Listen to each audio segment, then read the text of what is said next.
Hello YouTube, MikeLibertarian here. Wild Bill for America says proudly that the United States is a Christian nation, and he does so in typical right-wing Christian fashion, conflating government with the public sector. The United States, in a geographic sense, is a nation of Christians, and Jews, and atheists, and Muslims, and Hindus, and Buddhists, and New Age pagan, and Wiccan, and so on and so forth. The government is a secular institution. Secularism is not atheism. Secularism is not inherently humanist. Secularism is a non-opinion on religion. In God we trust. It's on every dollar bill in America. It's engraved on our national buildings. We sing it in our national songs. Francis Scott Key wrote his famous poem in 1814, the final verse of which includes the line, "And let our motto be, in God we trust." However, many of the founders were still alive at the time. The last to die, in fact, was James Madison. He would die in 1836. Yet it wouldn't be until 2 decades after that, in 1864, when "In God We Trust" was first used by the national government on a 2-cent coin.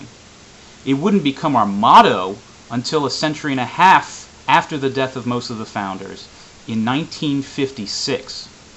As for songs, the Star-Spangled Banner, which is Francis Scott Key's poem, put to the music of an old British sailor's song, "To Anacreon in Heaven," would become our national anthem in 1931.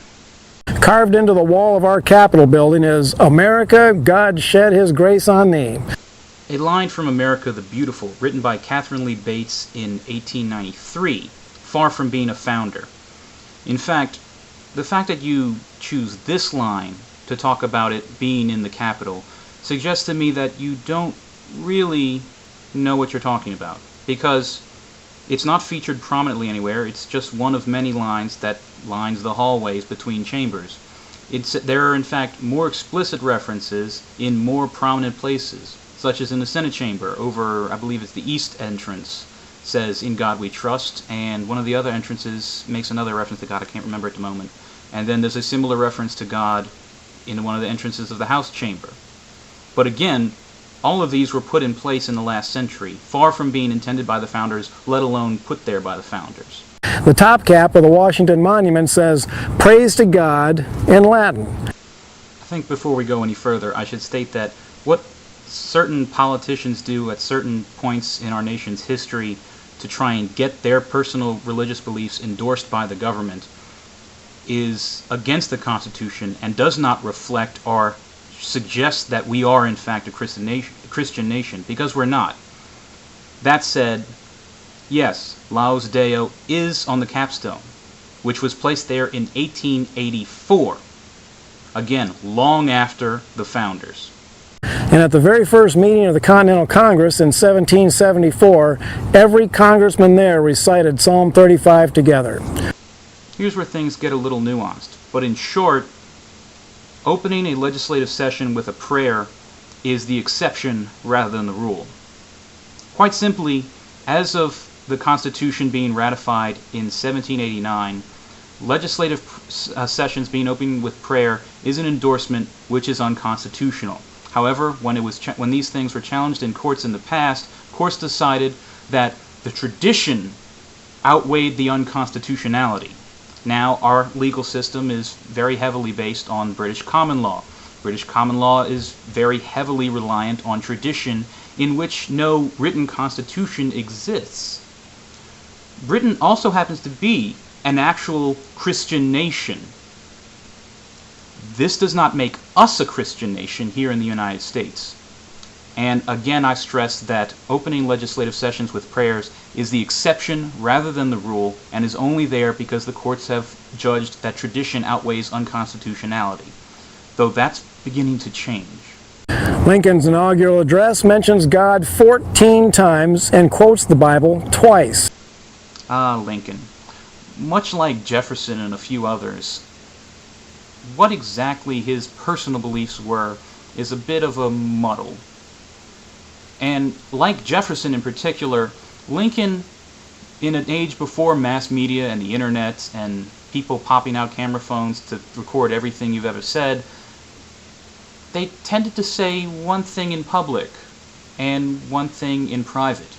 In public speeches, in professional letters to professional acquaintances, they would say one thing, and they would reference God, and they may even reference Christianity specifically in positive terms.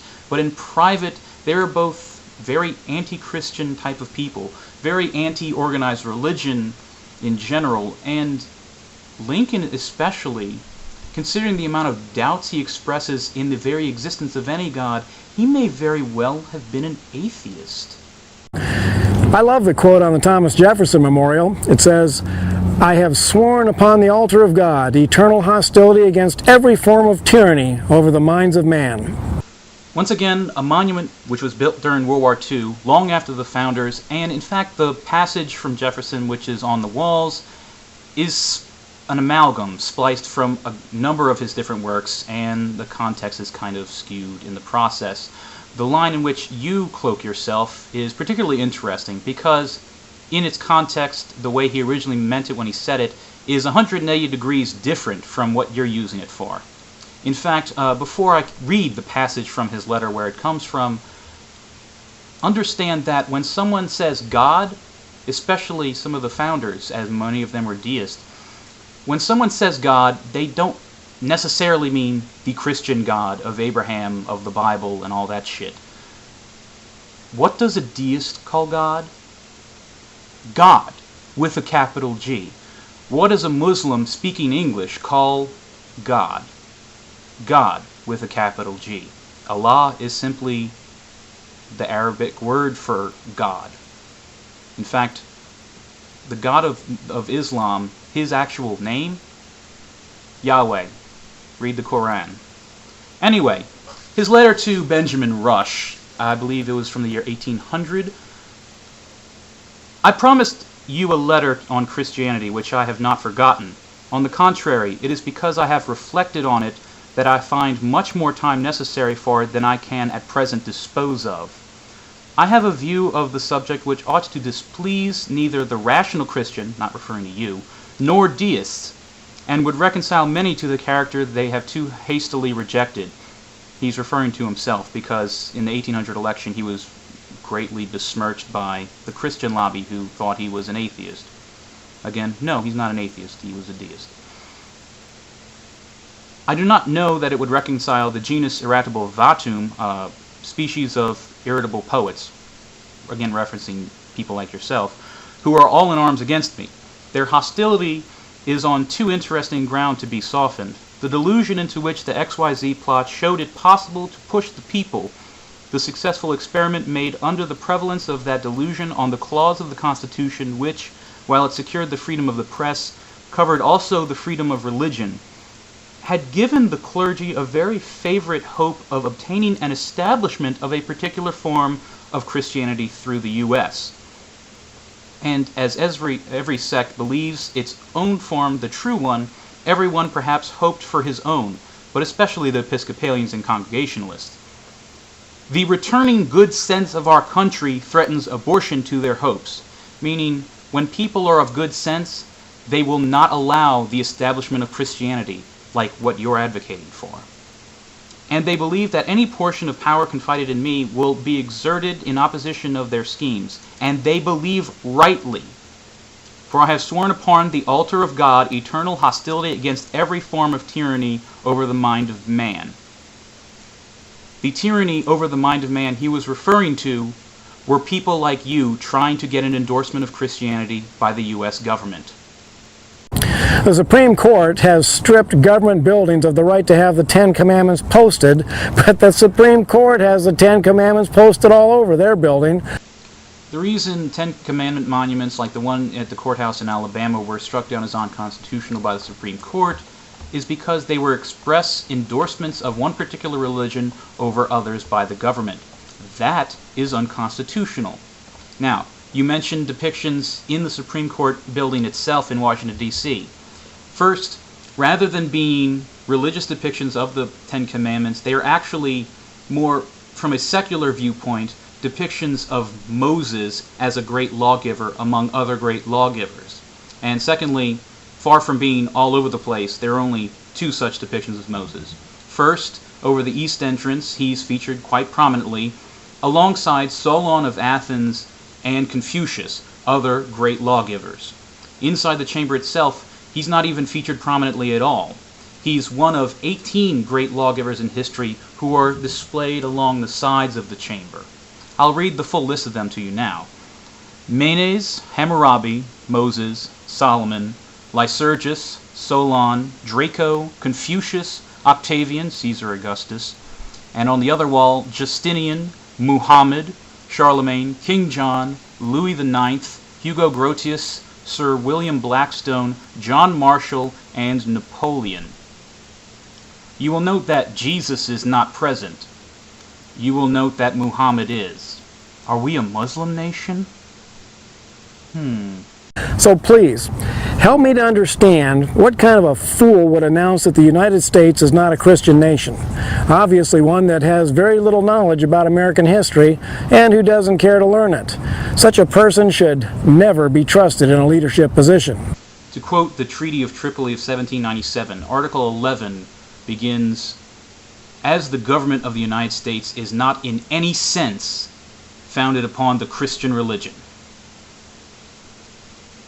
President Adams, our second president, approved of it and sent it to the Senate.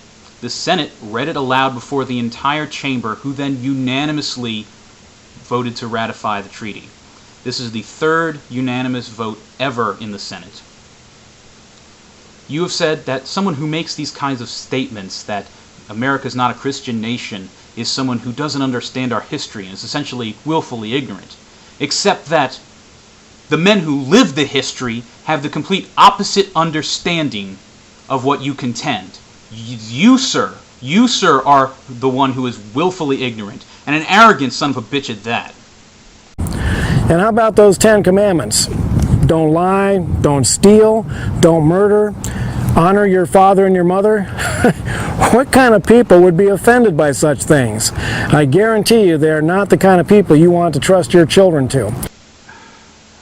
Name for me one country in the world, or even throughout all of history, that has not outlawed murder, theft, or bearing false witness. Now name for me one law from the commandments which can give you a criminal record here in the United States if you break. If you disrespect your parents, do you go to prison? Do you go to juvie? Do you have any kind of legal problems for doing that? How about breaking the Sabbath? If I go out and try to buy things or work on Sunday, do I get in trouble?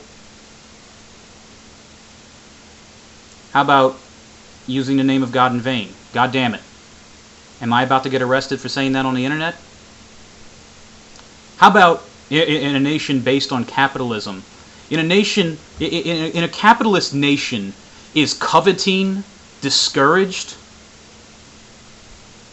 The commandments are not the basis of our law. And every country has laws against murder, theft, and bearing false witness. If faith in God is a violation of our Constitution, then why did the men who wrote the Constitution carve references to God on our national buildings? I hope I've made it fairly clear that that statement is absolutely wrong. They did not. All of these monuments with references to God on them have come from 50 years after the founding at minimum, most of which have come from the 20th century. The truth of the matter is that it has never been against the law in America to openly practice your faith in government, in schools, or in any public forum. Here's where you fucked up. You misunderstood the entire purpose of the Establishment Clause and the Free Exercise Clause in the First Amendment of the Constitution. Government may not endorse a religion. You are free, at the same time, to exercise any religion you want. You've always been free to exercise your religion and to hold your own personal faith. You've been free to express it in the public square. It has always been that way. No one has ever suggested otherwise.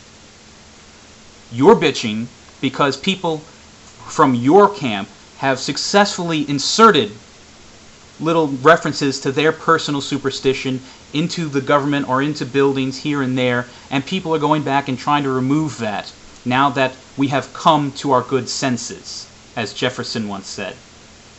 Now you're bitching that you're being persecuted and that you're not allowed to have your faith. No, that's not the case. You've essentially had your foot on our throat for the last 100 years through McCarthyism and through the Cold War. Y'all gunned up the America's Christian and all this. It's ahistorical. That period's over. People have come back to their good senses, and it's over. It's time to remove all those little references to your God that didn't belong there in the first place. That's how it works. The people who object to God in the public arena are those who are hell-bent on forcing the worst perversions on our children, destroying marriages and families, bringing down our economy through congressional theft and corruption, and completely dominating our lives through excessive government regulations. These people are mostly known as liberal Democrats, but there are a few Republicans right there with them. As a libertarian, I'm not exactly a fan of liberal Democrats' overall policy either, but on this particular issue, you're the one who's wrong. These people are wrong. No, you're wrong, and I think I've shown that very clearly. I'm going to skip ahead for a while because his next section is just more of those dull political platitudes about the upcoming election. So I'm going to skip to what he concludes on. Election day is coming, and just like Thomas Jefferson, we swear upon the altar of God eternal hostility against liberal tyranny. Really? That's what you're going to go with? I already said it, but you, sir, are a willfully ignorant and arrogant son of a bitch. You're really going to have your Christian Dominionists rally around a quote from Jefferson so that y'all can get Christianity endorsed and recognized as the Church of State in the United States, using a quote from Jefferson in which he was expressly talking about how he was fighting against such Christian dominionism, fighting against the establishment of anyone's particular superstition as a church of state. There would be no church of state in the United States. We were a secular government with the freedom of exercise, so everyone had the right to practice their religion. I mean, what more can I say? It's preposterous.